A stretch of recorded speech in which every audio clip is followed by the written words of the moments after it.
तो डर है, लेकिन डर के आगे जीत है। नमस्कार दोस्तों, मैं ज्योतिष आचार्य शिवराज शास्त्री आप लोगों का हार्दिक स्वागत कर रहा हूं। आज हम बात करने वाले हैं मित्रों, आगे आने वाले आपके महीने कौन कौन से, अप्रैल, मई, जून, जुलाई, अगस्त, सितंबर, अक्टूबर, नवंबर और दिसंबर, ये महीनों में राहु महाराज आपके जीवन को परिवर्तन करके रख देंगे। क्या परिवर्तन करेंगे, इस बात की हम विशेष चर्चा इस प्रोग्राम में करेंगे।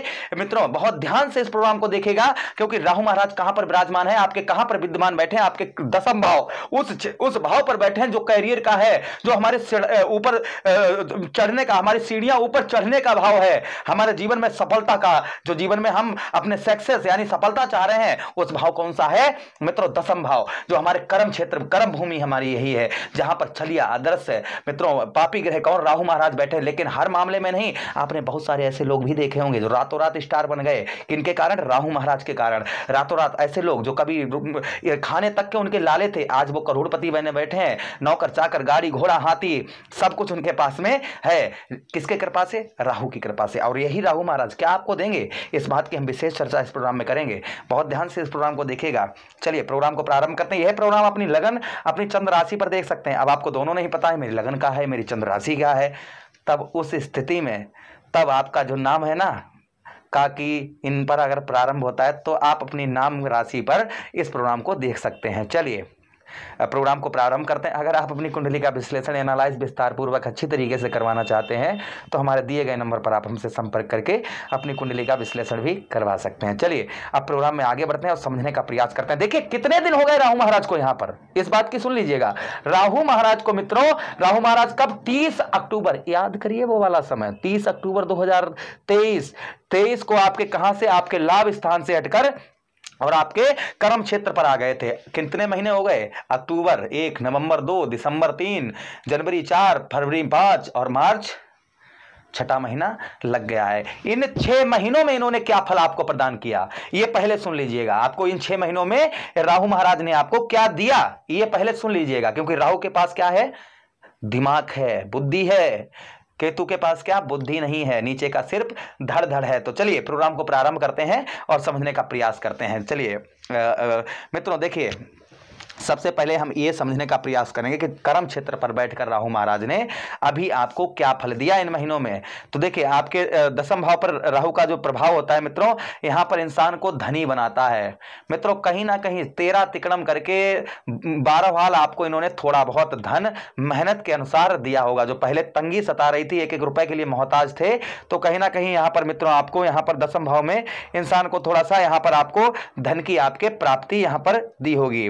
अच्छा, उसी के साथ ही साथ में लेकिन दूसरा चीज यहाँ पर निगेटिव क्या आपको फील हुआ होगा और हो रहा होगा मित्रों? संतोष नहीं होगा। संतोष का मतलब अभी मन जो है तृप्त नहीं हुआ, असंतोष, यार हमारे पास इतना ही है, थोड़ा सा और हो जाए, यार काम धंधा नहीं चल रहा है, थोड़ा और हमारा बढ़ जाए, हमारे पास पैसे और ज़्यादा आने शुरू हो जाएं, हमारा घर बन जाए, एक गाड़ी सी अच्छी ले लें। एक गाड़ी आ गई है फिर भी सोच रहे एक गाड़ी और ले लें, धन थोड़ा सा आ रहा है फिर भी ये सोच रहे हैं कि और थोड़ा सा धन आ जाए। मतलब संतोष नहीं है, संतोष नहीं रखते हैं। संतोष यहाँ पर जो है उसमें खुश नहीं, और ज्यादा, और मिले और मिले और मिले और मिले। तो मित्रों कहीं ना कहीं राहु महाराज इस प्रवृत्ति का बनाते हैं। वही चीज आपके अंदर भी धीरे से अपने मन के कोने में, क्योंकि आप ही प्रोग्राम देख रहे हैं, बाकी तो सब लोग देख रहे हैं प्रोग्राम, लेकिन आप थोड़ा सा अपना दिमाग दौड़ाइए, क्या आपके साथ ऐसा होता है? अगर होता है तो मित्रों इच्छा है आपकी कमेंट में राय अवश्य दीजिएगा हमको। चलिए आगे प्रोग्राम में बात करते हैं। यहाँ पर क्या बनाते हैं राहु महाराज?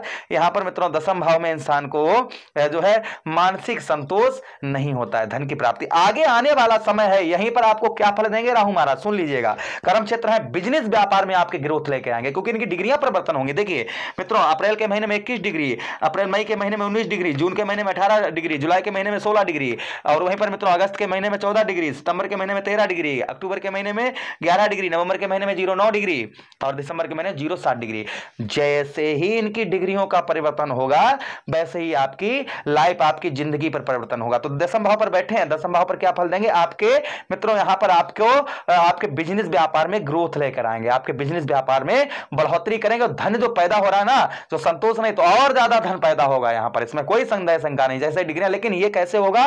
धीरे धीरे धीरे धीरे धीरे धीरे बढ़ेगा। और देखिए देखिए एक चीज हमेशा गोस्वामी तुलसीदास जी कहते हैं रामचरितमानस में, कर्म प्रधान विश्व रचि राखा और जो जसु कर ही तासु फल चाखा। तो थोड़ा सा आपको कर्म करने की आवश्यकता रहेगी, मेहनत थोड़ा सा आपको ज्यादा करने की आवश्यकता रहेगी, क्योंकि कभी भी ध्यान रखिए हमारी बात, पैसों के पीछे मत भागिए, काम के पीछे भागिए। पैसा तो आपके पीछे भागेगा, हमेशा ध्यान रखिए हमारी बात, काम के पीछे भागिए, पैसे के पीछे नहीं। अगर पैसे के पीछे भागेंगे तो काम पीछे रह जाएगा और दोनों चीजें फिर आप हाथ धोकर बैठ जाओगे। इसलिए हमेशा काम की ओर भागिए, आपको धन की प्राप्ति तो होगी ही होगी।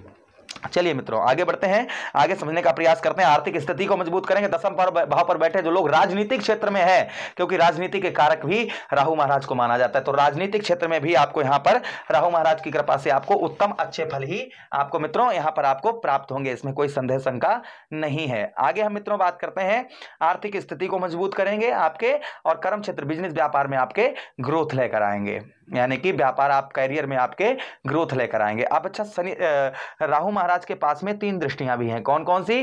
पंचम दृष्टि, सप्तम दृष्टि और फिर दसम दृष्टि, वो क्षमा चाहेंगे नवम दृष्टि। पंचम दृष्टि, सप्तम दृष्टि और नवम दृष्टि, जो आपके अलग अलग भाव पर डाल रहे हैं। चलिए, पहली दृष्टि कहां पर पड़ रही है? आपके ठीक मित्रों धन भाव पर जा रही है इनकी दृष्टि, अर्थात देखिए 1 2 3 4 और 1 5, तो कहां पर जा रही है? आपके धन भाव पर पड़ रही है राहु महाराज की। तो देखिए दूसरे भाव में इंसान को क्या बनाते हैं मित्रों? दूसरे भाव में यहां पर वाणी दोष, आपने किसी का बुरा नहीं किया लेकिन मुंह से ऐसा निकल गया, लोग जैसे वाणी दोष किसको कहते हैं? वाणी दोष यानी कितना भी आप मीठे बोलो, किसी से कितना अच्छा बोलो, भैया हम ऐसे हैं, भैया हमारी मदद कर दीजिए, भैया यार हमसे गलती आपसे नहीं हुई है, लेकिन आपकी बातें हैं ना सामने वाले को कड़वी लगती हैं। अरे बातों में कोई दम नहीं तुम्हारे है, बातों में तुम्हारी बात ही 2 पैसे की लगती है, तुम बात अच्छा बोल, आपकी बातों में दम ही नहीं है, आप बेकार बोलते हैं। अच्छा, वाणी दोष यहां पर लगा देते हैं।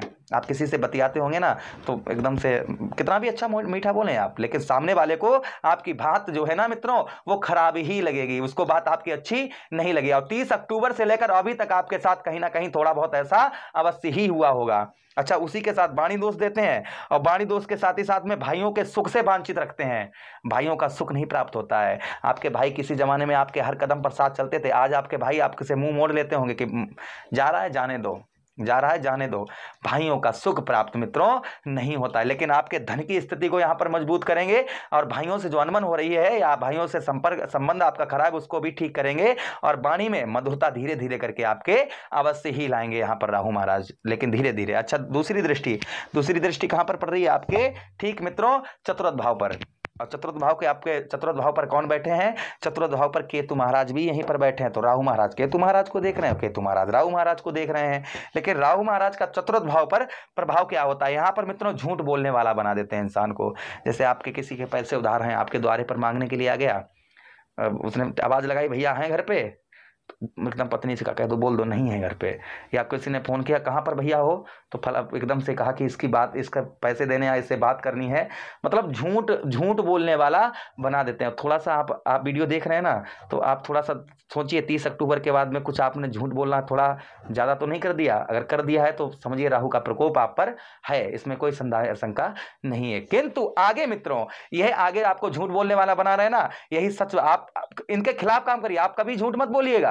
इनके खिलाफ जिस समय काम करना शुरू कर देंगे वैसे ही कृपा भी आप पर करना शुरू कर देंगे। आप झूठ मत बोलिएगा, झूठ मत बोलिए। वहीं पर भाइयों से अनबन करवा रहे हैं ना, तो भाइयों के साथ आप कोई बात नहीं, छोटे भाई हैं बड़े भाई हैं पैर छूकर मना लीजिए, उनसे संबंध बनाइए। जैसे ही आप ये करना शुरू कर देंगे वैसे ये सुफल देना शुरू कर देंगे, ये भी हम आपको गारंटी से बता रहे हैं।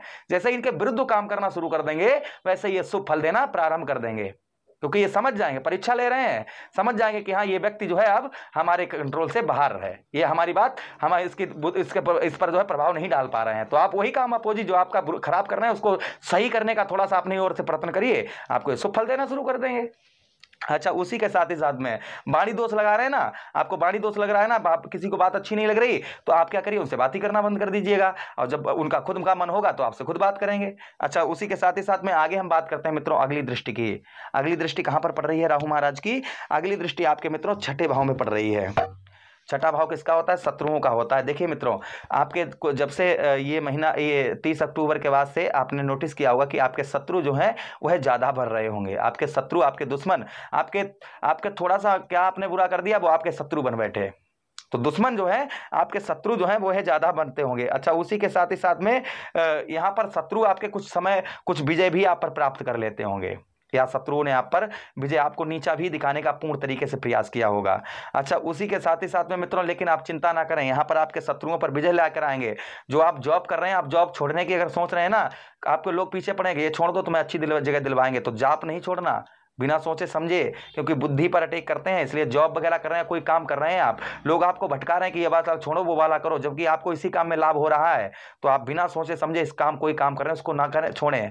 क्योंकि आपको लोग फिर आपको तभी काम को छोड़ें जब आप दूसरी जगह सर्टिफाइड हो जाए, सब क्लियर हो जाए, तभी आप छोड़ें कोई भी काम। क्योंकि यहाँ पर जो है लोग आपको पैर पकड़कर पीछे खींचने का प्रयास करेंगे। राहु यहाँ पर पैर पकड़कर पीछे खींचने का प्रयास करेंगे। तो आप आगे बढ़ें और थोड़ा सा जो आपको अच्छा लग रहा है, मीठा लग रहा है ना, उस मीठे को थोड़ा सा समझ कर चलें, क्योंकि ज़्यादा मीठा फिर कड़वा हो जाता है। इसलिए थोड़ा सा आप इस चीज़ का भी ध्यान अवश्य ही रखें। तो मित्रों, रेमेडीज उपाय के लिए हम बात करते हैं। क्या उपाय करें आप? तो 1 लोटा जल प्रतिदिन आप भगवान शिव पर चढ़ाओ। भगवान भोले बाबा से कहो, प्रभु इन राहु महाराज को कंट्रोल करो भैया, ये राहु महाराज जो है हमारे जीवन में बहुत ज्यादा दुख परेशानी। ये श्रद्धा भाव, क्योंकि कहते हैं कि भावना में भाव नहीं तो भावना बेकार है, और भावना में भाव है तो भव से बेड़ा पार है। हम 10 कुंडलों का भोग लगाते हैं लड्डुओं का भगवान को, क्या एक भी लड्डू भगवान खा जाते हैं? नहीं, भगवान सिर्फ भावना, आपकी भावना, आपके जो आपका जो हृदय है, आपके भाव के भूखे होते हैं। भगवान किसके? भाव के भूखे होते हैं। तो बस आप भगवान से श्रद्धा और भावना से एकदम सच्चा मन करके प्रभु पर 1 लोटा जल चढ़ाइए, भगवान शिव से आराधना करिए, प्रभु जो राहु महाराज हमें परेशान कर रहे हैं, प्रभु इनको कंट्रोल कर लीजिए, इनका कंट्रोल, इनको भगवान शिव को जताने, भगवान भोले बाबा को जताने के लिए काले सफेद तिल चढ़ा दीजिए। भगवान भोलेनाथ समझ जाएंगे राहु परेशान कर रहे हैं, तो राहु को कहीं ना कहीं भोले बाबा अवश्य ही कंट्रोल करेंगे, क्योंकि राहु को कौन कंट्रोल कर सकता है? भगवान शिव ही राहु को कंट्रोल कर सकते हैं। अच्छा, दूसरा उपाय मतलब साथ ही साथ में और क्या करिए आप, एक धतूरे का पुष्प मिल जाए या फल मिल जाए, वो भी साथ में चढ़ा दीजिए श्रद्धा भाव के साथ में। शनिवार और मित्रों, शनिवार के साथ सोमवार को, ये 2 दिन आप जो है अवश्य ही काले सफेद तिल और धतूरे का पुष्प चढ़ाइए, और 1 लोटा जल प्रतिदिन चढ़ाइए। एक भी दिन आपको छोड़ना नहीं है, ध्यान रखिए, ये रेगुलर करना है और आप करेंगे। और भैया अगर अल्कोहल नॉन वेज ले रहे हैं ना, तो कुछ दिनों के लिए आप क्षमा कर दीजिए, कुछ दिन ना खाए पिएगा। अगर आप करते हैं तो शनिवार और सोमवार के दिन तो बिल्कुल ही ना करें आप। और सुबह दिन में से ही अगर आप पीना शुरू कर देते हैं तो आपका भला होने वाला नहीं। उसको कंट्रोल रखें और जीवन का सत्यता को समझें। मुझे आदेश दें, किसी अन्य प्रोग्राम में पुनः वेट करते हैं। वीडियो को शेयर कर दें अपने दोस्त यारों, मित्र यारों को, और चैनल को सब्सक्राइब करें, वीडियो को लाइक कर दें। हरे कृष्णा, राधे कृष्णा।